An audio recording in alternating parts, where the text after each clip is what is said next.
Torque समझ लिया तो एक्सरसाइज सिलेक्शन समझ ली। रीज़न है मोमेंट आर्म। हर एक्सरसाइज में 4 चीज़ें होती है, joint axis, line of force, moment arm और एक्सटर्नल टॉर्क। सबसे पहले बात करते हैं जॉइंट एक्सेस की। ये वो पॉइंट है जिसके अराउंड मूवमेंट रोटेट होता है।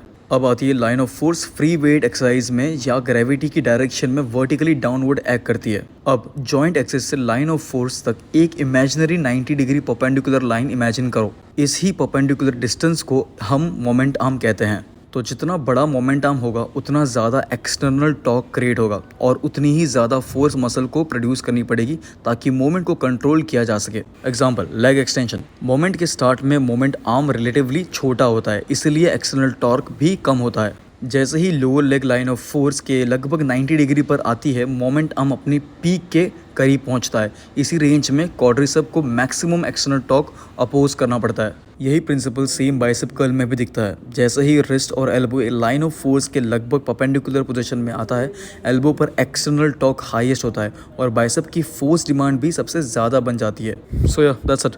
नेक्स्ट हम बात करेंगे तुम्हारे पम्प के बारे में। What does that pump create.